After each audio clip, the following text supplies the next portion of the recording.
Today, we are diving deep into the fusion of science and spirit, where NASA's rocket engineering meets healing energy. My guest, Amanda Smith, an aerospace engineer whose hands have literally touched the stars through her work on NASA's Artemis program. But her heart is equally driven by intuition and healing. From designing life support systems in space to helping athletes heal on Earth, Amanda's story is a testament to how the mind, body, and spirit can be both broken and rebuilt. Let's jump into a conversation that's sure to be unlike any you have heard before. It's about to go down. It's your boy, Carlos Siqueira, aka Carlos Inspire, for another episode in the house. And welcome to the stage, Amanda Smith. How are you, my sister? Oh my gosh, I'm great. That intro was baller. Let's freaking go. We have, every single guest here, they want to hire me to MC and be the intro. One of my good friends, Frank Shimrock, shout out to my brother Frank. He's out there on the park in San Diego, always teaching people how to fight. He's one of the guys that pretty much invented UFC. And he's like, Carlos, you're hired. Between you and the other guy that say, let's get ready to rumble, you are. I say that's an awesome compliment. Have to go after him as he done such incredible, amazing job at emceeing, introducing the Yeah. people in boxing, MMA, and on TV. So pretty cool. I appreciate that, my friend. Guys, I'm super excited. As you guys know me, this guest over here, I'm going to go straight to it, Amanda. I mean, you design everything from toilets for zero gravity to spaceships that could travel beyond the moon. Talk about, designing some cool shit.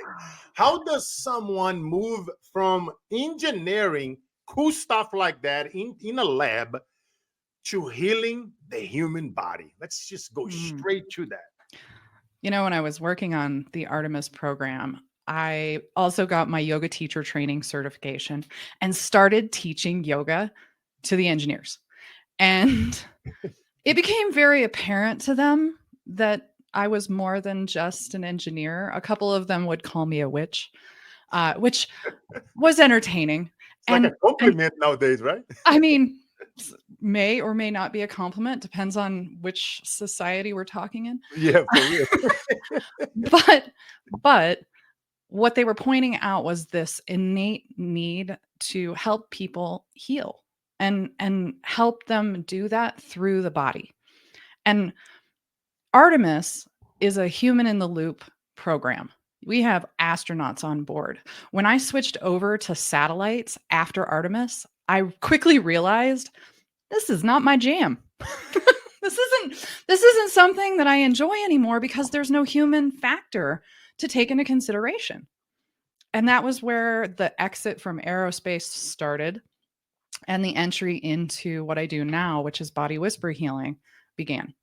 Mm.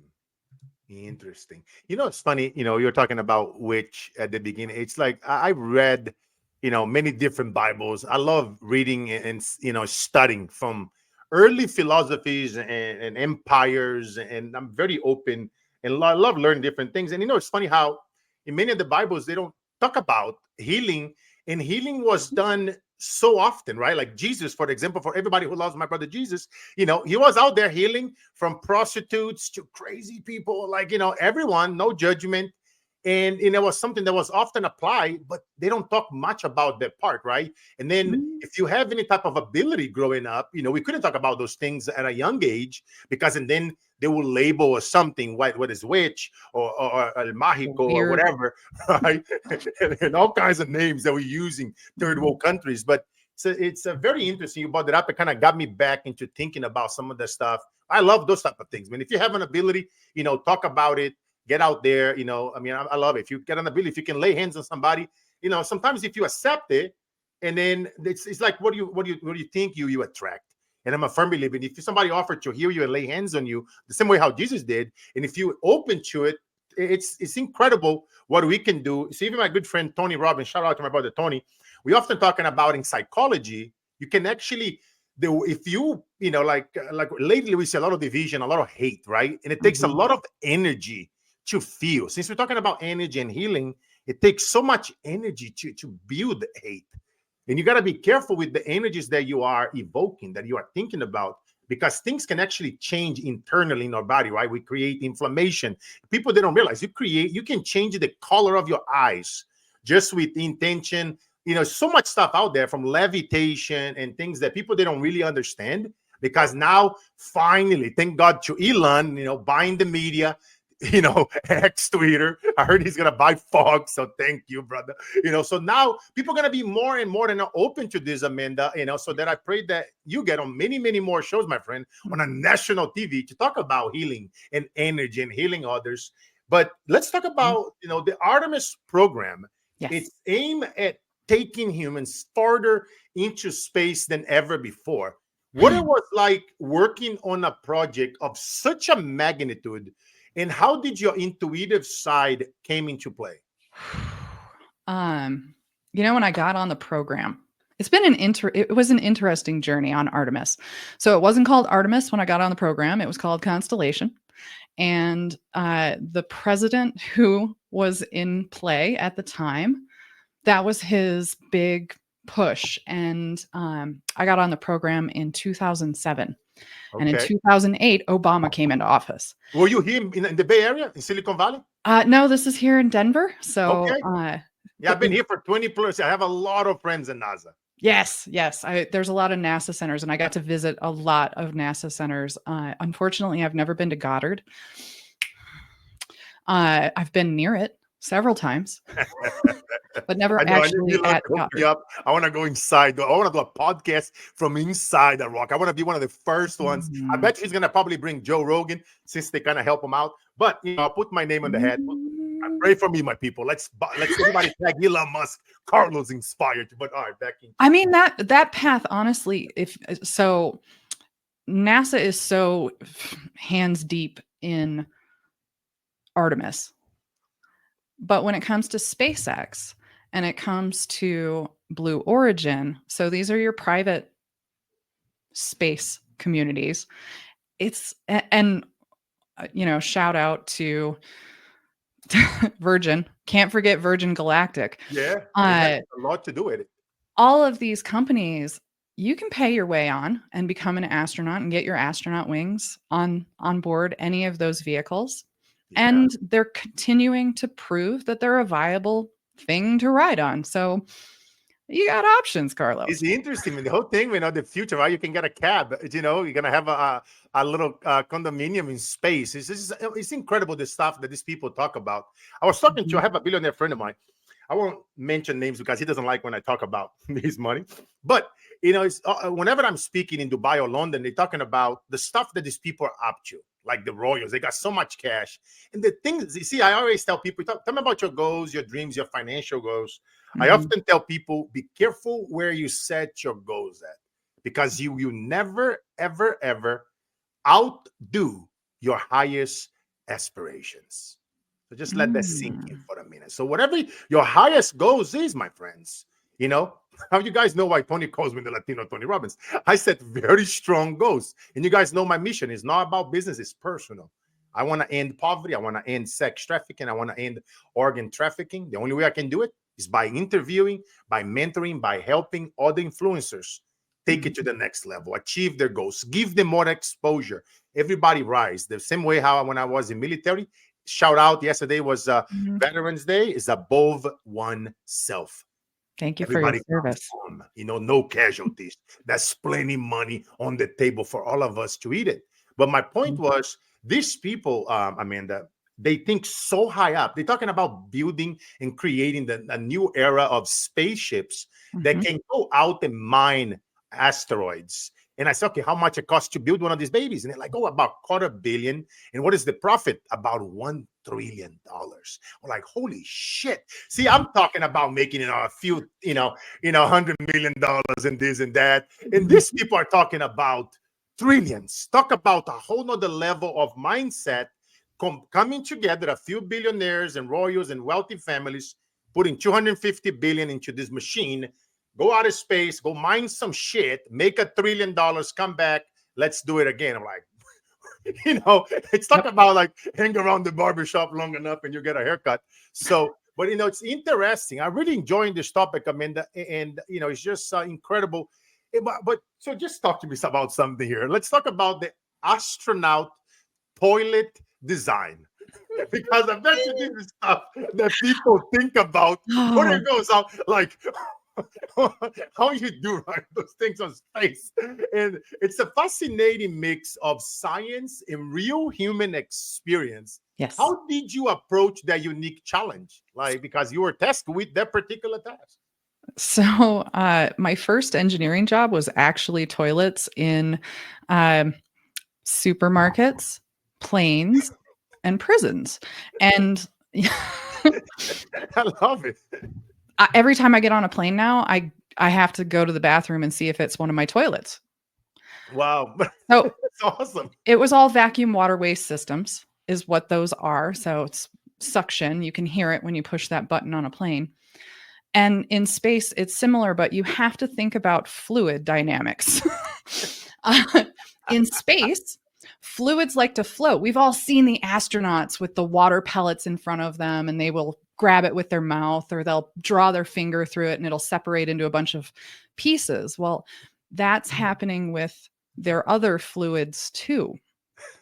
And that's floating all around in the capsule that they're riding in. So Artemis is like a 6-man tent. Yeah. And if you can imagine having a little itty bitty airplane bathroom in a 6-man tent where all of the fluids float around, it's fine when you're not in gravity, but trying to go to the bathroom in space, well, that takes a whole lot of different muscles. And so designing the space that they were in, we had to take into consideration how they have to bear down to get things to move through their body without gravity. Holy Larry. Yeah. Yeah. And like so, hearing from you as the engineer who designed those things from spaceship and even thinking about it and imagining, right?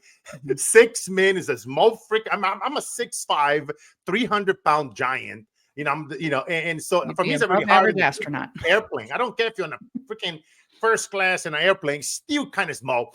I don't even think it's an astronaut suit for my size. I'm gonna have to have Elon and do one for me. But that's very, very interesting, my friend. Wow, what a task. Well, and that was something that NASA took into consideration when they were picking their astronauts was how big are these people? And a good chunk of them were from the Air Force. And the Air Force also takes into consideration those things because they have to fit into the cockpit of their planes, yes. Right? And those things are all designed for a certain size human. And well, Carlos, 6'5" ain't cutting it. You're not going to fit, man. I'm sorry. I'm already eliminated on the Artemis program. Not on the Artemis program. I would not even apply. I'm not sure you would have made it on the shuttle program or the Mercury program. If you've ever seen or met any of the astronauts, the men are probably right around that 5'8", 5'10" zone. The women are somewhere between 5'4" and 5'8". Like they're above average, but average humans. Yes. No, man, I'm telling you, man, it's incredible how you build something so small, compact on a 6-man tent. I often tell people the smaller solutions often make the biggest impact. And we as humans, sometimes we tend to see something little and we're like, nah, or something less. But like, as I always say on the stages around the world, in multiple languages, less is more. Keep it simple, silly. For real, right? I always tell people, how do we often overlook the smallest things? Just like we got to pay attention because magic can happen from that. But you've been going through some major like physical and emotional struggles as an athlete, as I was doing some background on you. And you know Mm. me, I love athletes. I'm on the one of the advisor council members for Team USA. Shout out Team USA MMA in Romania, rocking and Ooh. roll. We were there with Dracula this past month. And but how did those experiences reshape your view on health and healing? Mm. So I started playing sports at a very young age, and I was a three-sport athlete from 8 years old all the way to my junior year of high school, and that's where I quit basketball, because the coach was saying, "You know what? We don't want you to practice any other sports." And at that point, I'd already made the decision, I'm going to college to play softball. And I ended up going Division 1 and Division 2. And there's where the things got weird. So as an athlete, injuries are common. We're used to dealing with injuries. They're obvious to coaches, so coaches have a way to handle it. You have crutches, you have a cast. Those are obvious in their eyes, like, duh, you're injured. I can't use you on the field. I can't use you on the court. But between Division 1 and Division 2, I had to take a mental break. Hmm. And this was where I saw my body start to break down. So I was dealing with things like GERD, which is acid reflux. I was diagnosed with IBS, and that's kind of a very obvious label, in my humble opinion. It's basically telling you, yep, you have gut pain, and that's it. Like, yes, I told you that, but now I have this lovely acronym. And I was also dealing with fibroadenomas. I was dealing with depression. I was dealing with a lot of things all at once because I had to quit the Division 1 sport because the coach showed up in a light that I wasn't willing to deal with. I set a hard boundary and said, I'm done. And that was the first time that I'd ever quit Hmm. anything that I'd loved. Yeah. That. And it broke me and it put me in a very dark place. And my body started to show all of the darkness. And going into Division 2, I had to heal all of those things or continue to heal those things as I was playing softball again at the collegiate level, but at an easier collegiate level than Division 1, top 25 in the nation, playing against the best. At the time, if softball was as popular as it is now, I would have been on ESPN a bit. So, gives you an idea of what level I was playing at for softball. Going Wow. Division 2, I could finally focus on mechanical and aerospace engineering as my degree and play softball. Whereas Division 1, I was killing myself to do both of those things, not getting any sleep, not really doing great in school at all, and struggling with the sport because I was struggling with the relationship with the coaches. And Wow. so dealing with my health at that time gave me tools now that I use in the work that I do now. And it was a blessing and a curse. Wow. Now I can relate big time having some relationship with coaches at a young age and not butting heads where I want to become a forward, not a defender in soccer. Mm, And I was like, had to abandon one of my dreams. But there's another, I will leave that story for another day. You yeah, know, now there's a lot there to unpack. it's a lot of that, you know. And speaking of basketball, shout out. It's funny how you and I were talking about sports before the show. And I shout out to my brother, Coach Mike Green from the Golden State Warriors, you know, handling the best book in personal development, mindset, and mental health in the world. Work Like an Immigrant by yours truly, Carlos Mm. Siqueira. Great shout out, man. Work Like an Immigrant. Coach Brown gave it to the Golden State Warrior athletes, and they won the title. Just saying, you know, you want to win some stuff. And 100%, guys, of the book proceeds, as you guys know, goes towards 100% or causes of, you know, the drill. I want to end hunger. We have a lot of initiatives. We go out there on parking lots. We look for moms selling tamales and strawberries and fruits. And often they have kids with them. And we ask them how much you make for the day, and we give them 2 to 3 times that amount. And it's just incredible. You guys know me. I don't like to have phones on people's face when we are giving and donating, because often, who would like to see that? And my mom and I, we were on the streets 30 plus years ago. I was selling my bread. My mom was selling all kinds of stuff, and, it's about life is all about the mission, never the commission. So great shout out to my brother Mike Brown and the Golden State Warriors, even though I am a Lakers fan. But, Oh, oh. all right, guys. So back to it. And, Amanda, many athletes, they experience mysterious health issues, and that they don't show up, like, on tests. I can relate it. It happens to my own family and many friends of mine. And I have a lot of CEOs and founders of Fortune 500 companies. They follow me, and a lot of their highest performers, right, in sales and executives and team leads. This also applied to you guys, because you guys are like athletes in your field in corporate America. And sometimes you're operating at such a high levels, and the performance goes away. It might be something happening there that you guys are not aware, the same way how it happens with athletes, because you guys are athletes in your field. So, and that brings me to one of your superpowers, Amanda.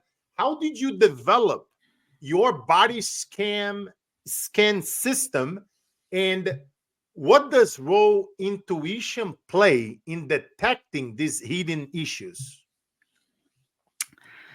Oh, one of your guests was one of my first teachers, Cable Jones. Shout out to Cable Jones, episode 81 of the CarlosInspireShow.com, every Monday, 7:17 a.m. Pacific time. All right, Amanda, right back at you. So Cable was one of the first people to really help me understand how to hone the gift, because what was happening for me at the time when we met, I was done with sports at the collegiate level, but I was still playing sports. I'm a power lifter and a yoga instructor, and I'm a world qualified power lifter, no less. So I can move some weights. And when we ran into each other, he was like, do you know that you're feeling everybody's pain all at once in this room? And we were in a room of about 750 people. And I said, I know that I have the ability to feel other people's pain, but no, I don't realize that I'm feeling all of it at the same time. And he gave me some techniques to really hone into how to feel just me instead of everybody at the same time. He called it shielding. I now use it as bubble work. But that was really the beginning of how I use my gift now. Before that, it was noticing someone, on my team who injured their ankle. And I would get an intuitive hit. Hey, maybe you should try this exercise. And of course, we had our trainers and they were doing PT and things like that. But some of the things that I was receiving as ways to help others were helping them. And that was one of those first inklings of, this is more. And then I started diving into the study and really understanding all of the human body. And as someone who's in aerospace working with astronauts, you really need to understand the human body. And then also, I'm a yoga instructor and a power lifter. I need to understand how to move my body. And all of these things combined to optimize what I now do in body whisper healing. And the body scan technique is really me being empathetic and taking in all of the information that somebody provides to me and feeling in my own body what's going on in their body, and taking all the data that I have, putting it on the table like a puzzle and piecing it together so that we can see the whole picture, and not just like what we see in Western medicine where, your general practitioner is going to send you out to an allergist for that allergy problem, or they're going to send you out to a cardiologist because you have a heart problem, and they're going to send you over to an endocrinologist because you've got some hormone things showing up, and you're going to go to the gynecologist if you're female because you're a female, right? I see the whole picture. Oh man, I feel like Hulk grabbing them and throwing them on the side like he does with Loki. No Exactly. dangerous, you know. Don't even get me started with them doctors. But you know, it's funny, Amanda. My wife, she's an empathic. She can feel, you know. It's like, and I bet you some of you guys over here listening to us live, even if you're on the replay, you know, go on LinkedIn, Carlos Siqueira and Amanda Smith, and look for this episode, and then I'll go on YouTube later whenever we lunch. We put this on YouTube and type in the comments. You know, have you ever felt heavy when you enter into a room, when Mhm. you go into a shopping center, when you go into a store, when you go into a doctor's office, and you might be an empathic, you might feel Oh, their energy, you might feel their energy, and everyone's an empath. for real, right? Everyone has that ability. So, Yes. And reach Carlos, out to Amanda, reach out to Cable, you know, and talk about those things. Put yourself in rooms with others that been through that, and get a and talk to them, because you might be a healer and not even know. You might have certain abilities that you not even know, that certain societies will label you as all this shit that they love to label people. But go ahead, Amanda, continue, as this is fascinating topic. well, so when it comes to understanding whether you're empathic or not, this is what I like to teach people. Think about a time when you were at a grocery store or in an airport and you wanted your own personal space, or you were having a conversation with someone and they were getting way too close. And you felt like, "Oh, this is my personal space. I need my personal space." That's yours to claim. That's being empathic. You're feeling into what you need and defining your boundary for what other people can impede on you. That's being empathetic from a personal perspective. I love it. I mean, you know, it's really, really cool and also fascinating. I like healer versus engineer. Yeah. Such a great, I just love complete opposite, because how do you balance like your intuitive gifts, you know, with structured analytical mind of an engineer? Like, are there moments where one takes the lead over the other? Oh, when I'm in a healing session, when I am working with my clients, uh, I tend to stay in flow. Like in this conversation, I would rather stay in flow than to have to go, okay, I'm going to think like an engineer for a moment. No, I'm going to think like an intuitive for a moment. It's all allowing it to flow. And of course, if I'm the vessel, then I have a certain subset of information moving through me and a certain point of logic that I can use. But when it comes to this kind of work, it's all being in flow and allowing the information to flow through to where I can explain it to someone and it'll land for them, and it'll land in a way there's a movie, Road Trip, where the really smart dude in the bus had to teach someone about math because he was struggling in his math class, and he broke it down. He was like, I could teach math to a monkey as long as I have something to connect with you on. And I think it was like music is what they connected on. And all of a sudden he explained math around music and the guy got it. And that tip right there from Road Trip will forever be something that I use in my work. As long as I have that connection point, I'll be able to help somebody understand what in the world I'm talking about. Talking about toilets in space, explain that. I know, I love it. I love it. And I want to thank you for playing full out, because my guess is they never get, you know, the questions that I'm gonna ask. You know what I mean? And so that flow can happen. And you guys can, I bet you guys can feel Amanda's energy. You guys often talk about you feel my energy, which I get you guys email and text all the time. And that's what I try to do in the show, guys. It's to bring the best of our guests, to give you guys, because you never know. Sometimes you might be stuck as something for so long, or I call the crazy loop, right? The infinity.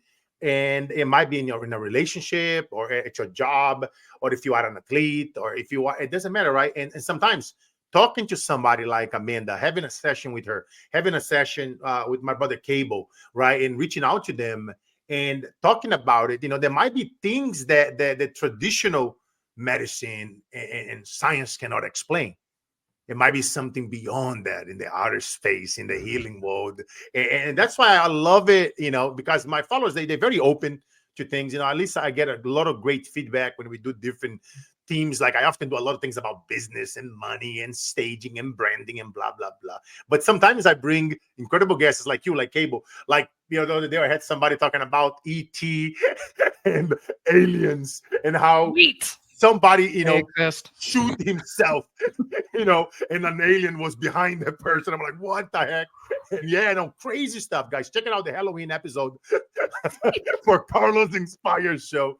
But on another, on a serious tone, I often talk about that the mind is a tool, Oh, the yeah. heart is a compass. How do we learn to use both? I just want you guys to process that for a minute, engage in the comments, tag somebody here that might be struggling, that might be that they used to be a high performer, and now that person maybe slowed down, maybe that person cannot find their flow again. There might be something that Amanda can help you with, by reaching out, by asking questions, getting on a session with her. You never know the things that can happen, by looking and trying and looking to different things.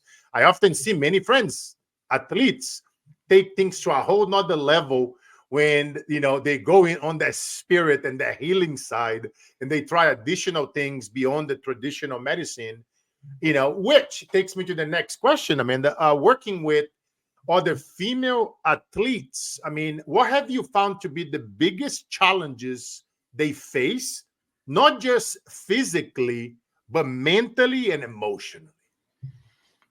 When athletes go down with a sickness, with an unexplained sickness, especially, the coaches don't see this. I was referring to this before, where when we have a physical injury, we have, the cast on, the crutches, a sling, something like that. Those are overtly obvious.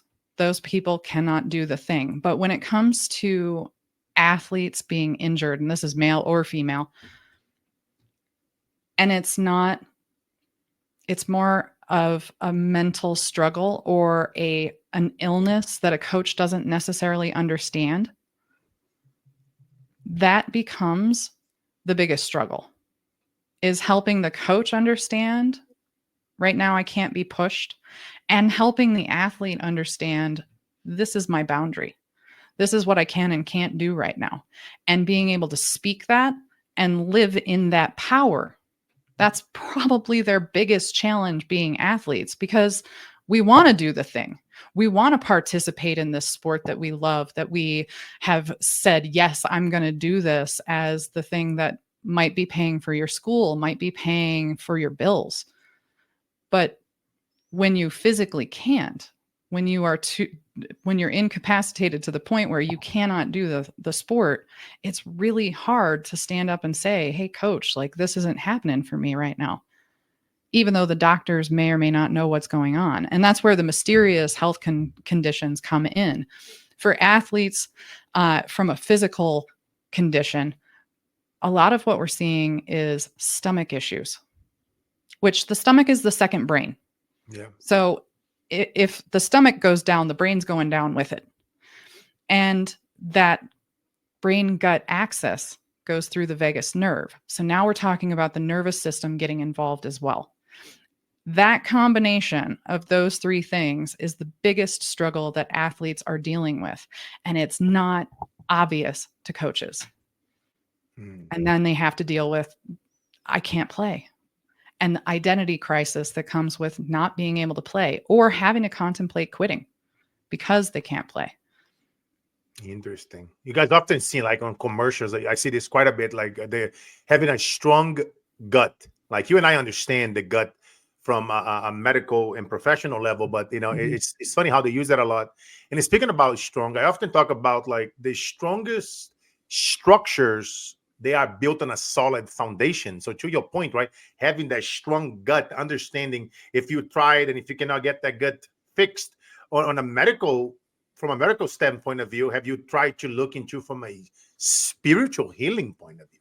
right? It doesn't hurt to try, right? You can call it a skook or whatever, but try it out. You just never know. What if you try and now your whole performance increased by a small percentage? You know how often a runner win a gold medal by what time? We're talking about, Milliseconds. fractions of milliseconds, right? And that's the stuff, it's the same thing can be applying in corporate. If you are a CEO, if you are a leader, if you're behind, if your numbers, you look at your last quarterly numbers. If they're not strong, if you're getting pressure from the board of advisor, you take a look. There might be something there, maybe it's not, doesn't hurt to consult with a healer, a spiritual healer, and take a look. It might be a blockage there. It might be something going on over there between the alignment of the chakras and the gut and everything else in the body. All I'm saying, guys, is just saying. Just saying. You guys know I'm open to things. And one of the biggest things that I've done in life is to be open to things. You guys know the drill. My dream in life, I want to be one of the guys that eradicate hunger, sex trafficking, organ trafficking in the planet. I want to die as known as one of those guys that was able to somehow contribute with my efforts, with my initiatives.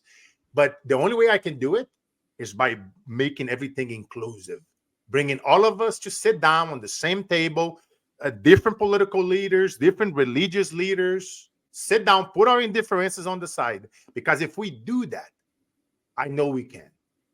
But until we do that, it won't happen, right? We need everybody to be together because together we can do more.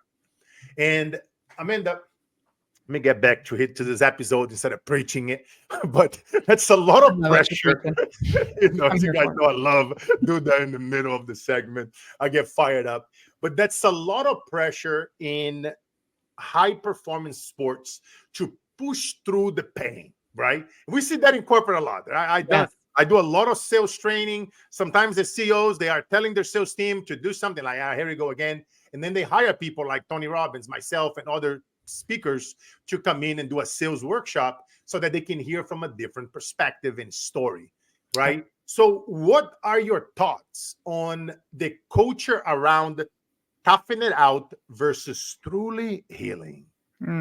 There's a fine line, and it's like drawing a line in a sand box, literally, because I have a quiz, gutsychickquiz.com, where I help categorize people into how they've been treating their body. And I'm a bruiser. I'm one of those people who pushes and pushes to the max, right? Right. Yes.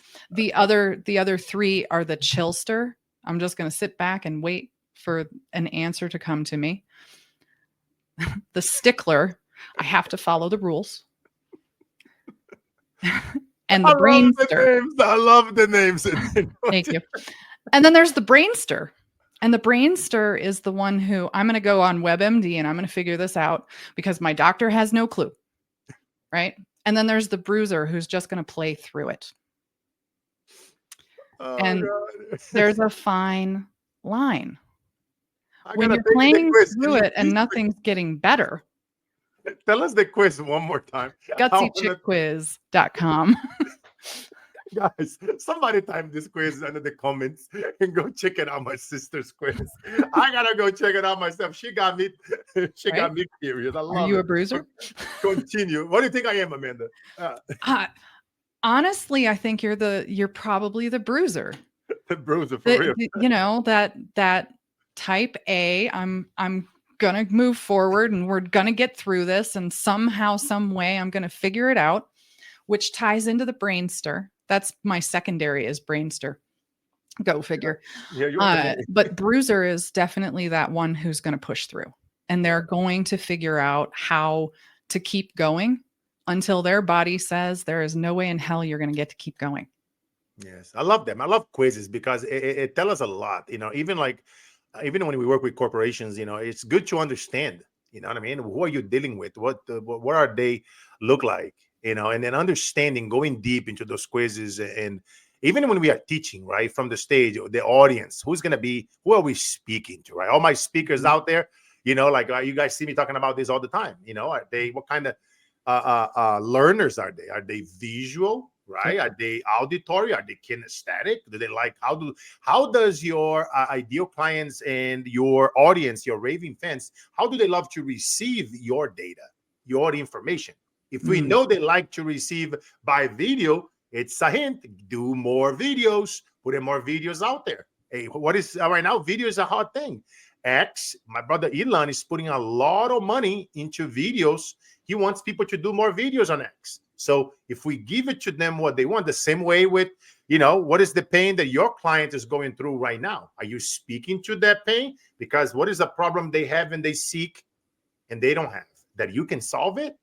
When you speak into that, you're going to have more people coming to you versus the other way around. You don't have to spam people.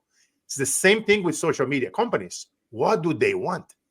Have you ever asked yourself that question? You give it to the titans. You give it to the bigger companies what they want. You want to steal, a client from your competitor? Solve their problem in half of the time. You can even charge more money. Wealthy people, celebrities, high performers, they will pay more money to solve that pain, to solve that issue. If you can fix it in half of the time, they will pay you more money, right? Maybe you're struggling, you cannot deal, you don't know how to fix something in your health. You want to become a better performer as an athlete in your field. Hey, reach out to Amanda, right? It doesn't hurt to get a second opinion, right? But again, it's just like, I know, I'm going deep in here stuff, but I love it. And Amanda, tell me something. I mean, you achieved so much already, from NASA projects to healing others. Just congratulations on your success, my friend. I'm really enjoying this conversation, and I'm having a great feeling as I'm looking at the likes and the hearts here from the audience, they are with us live. What is next for you, Amanda? I mean, what mission are you focused on right now, my friend? Ooh, pick a mission. I'm not too far off from what you're doing, Carlos. My mission, honestly, is to help support those who are underserved. My heart has been in Africa since I went to Kenya a long time ago, and to be boots on the ground and realize they have water everywhere. Yes. They just don't have access to water. Yep. That is one of my biggest missions, is to be able to provide them with better access to water, because then the women don't have to go and fetch the water and not go to school. That solves some things for those people. Yeah. That's one of my missions. And then feeding the homeless. I've been on that train for a long time. I used to work with another entrepreneur up in Boulder. So I'm in the Denver area. I used to go up to Boulder and help her cook and then deliver that food out to the homeless, and just sit and have a conversation with them. Just have a normal, connected conversation with them and give them a hug. Those are moments where they get to see humanity, and they get to know, like, I'm seen. And that's important. I love that. I love that. As you're talking, I was just self-reflecting here. Yesterday was veterans, and often, when you go out there, a lot of those guys, they're out there, they were a veteran, and the system just drugged them. And yeah, as you and I know, there's a lot of corruption. A lot of the money really doesn't go just to the stuff that they're supposed to go. Yeah, I grew up in Brazil. I'm half Brazilian, half American. And, in Brazil, they just like straight up corrupted.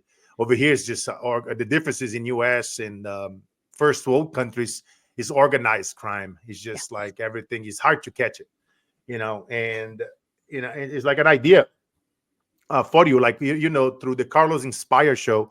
I always funded my own causes, but lately it's been getting so crazy.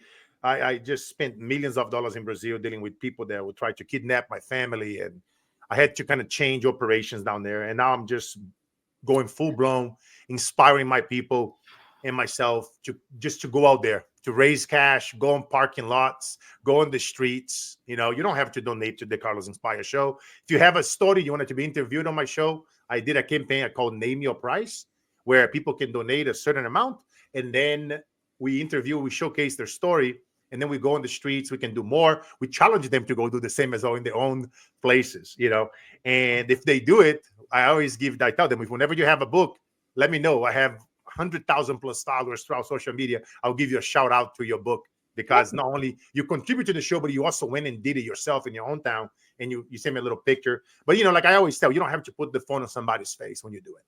Just do it. Maybe as you're out there in the parking lot, inspiring others to go do it. And an idea for you, Amanda, because you also have a podcast, and maybe do an initiative where raising money and redirecting that money to Kenya.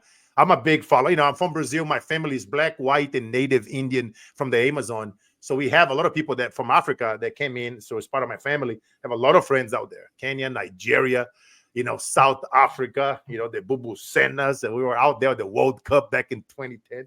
But I love Africa, and you're right. Just like in Brazil, we have so much, resources, but what the heck? Like, why are people still dying from hunger and all these issues? And now we have these issues here in US. So in our own backyard. And the only way we can fix it, it's by, doing those missions, creating awareness. Thank God you and I, we have platforms. We have a large following of loyal fans that listen to our shows, and we're going to keep pushing it. The goal is to give my brother Joe Rogan and Tucker Carlson a run for their money.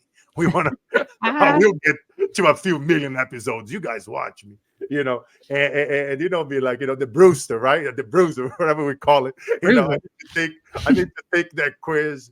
No, I love it, Amanda. And Amanda, as we get close to the end of this show, man, what a great episode. I bet you my audience is going to love it so much. They're going to want to do part 2 in 2025. But I mean, the final question to the show. Actually, before I ask you the final question, that's a teaching moment, by the way, Jordan. You create curiosity. Where is the best place that they can follow up with you, my friend? Where do you hang out the most on social media? Is it on a particular social media platform, or is it on your website? What is the best place that they can continue this conversation? Well, you mentioned my podcast. Spirit of an Athlete is the name of the podcast. And I interview women who are athletes that are sharing their gritty stories, and then sharing how they're supporting humankind, how they're helping people to grow and heal. And that's on YouTube, as well as all of the major platforms to watch a podcast. That is where you can find me the most.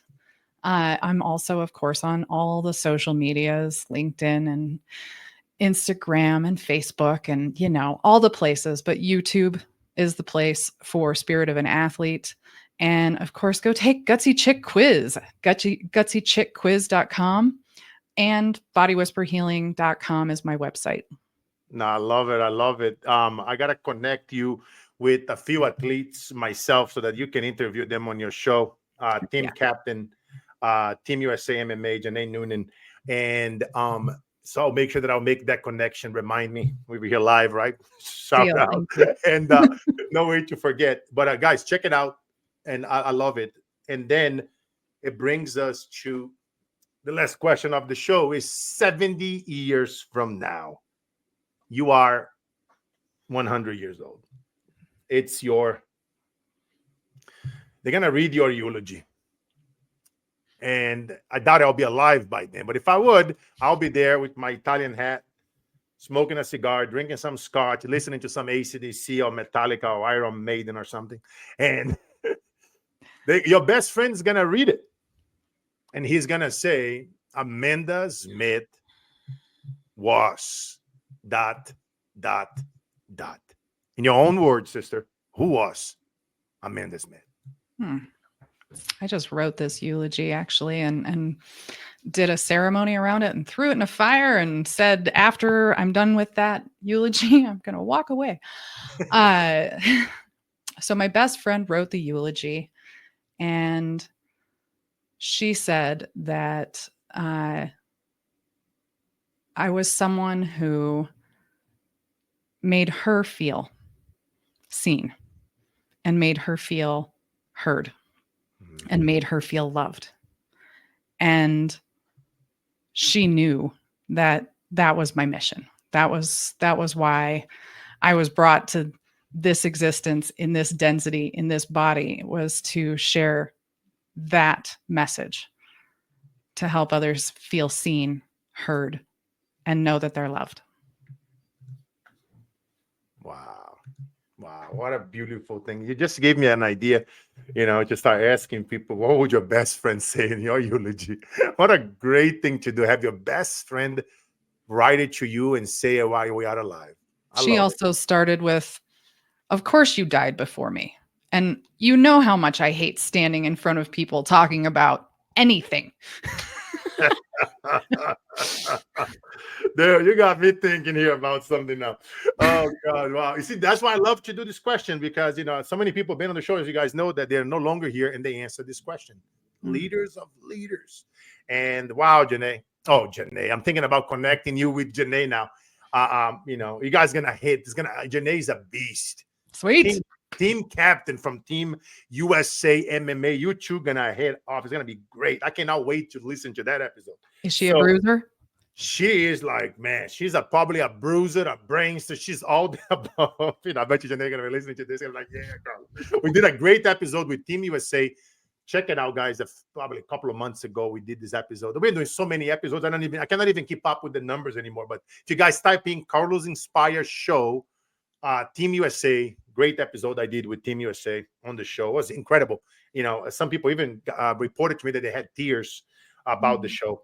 And but Amanda Smith, so excited, my friend. Thank you so much for coming on the show and playing full out. What an incredible episode, guys. You guys know the drill. We do this show for free. We try to bring the best out of our guests, influencers like Amanda, celebrities, athletes, anybody that's out there.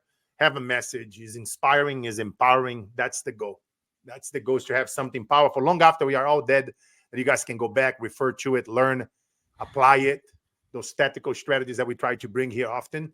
And it's going to make it happen. Just go empower. Tag somebody here, share this, follow us. I would appreciate. We are 5-star on Apple. We'd love to continue that. If you guys could give us a review on Apple Podcasts, go on Amazon Music, go on YouTube Music, go on Alexa. If you have a smart house, say, hey, Alexa, play Carlos Inspire Show, episode number 83 with Amanda Smith. All those things that helps us trend. The more that you talk to Alexa, and if Alexa keep hearing it, Carlos Inspire Show, it will keep pushing us to the top. A little pro tip. And give us, Spotify, iHeartRadio, sorry, all my incredible platforms that we work on, but I appreciate if you guys could go in each one of those platforms, Carlos Inspire Show, so we can continue grow. We are getting a few thousand downloads per episode. We're doing some incredible things. LinkedIn has been blowing it up, hundreds of thousands of impressions a week. So I'm grateful. I am truly grateful to all of you. Without you guys, we couldn't do this.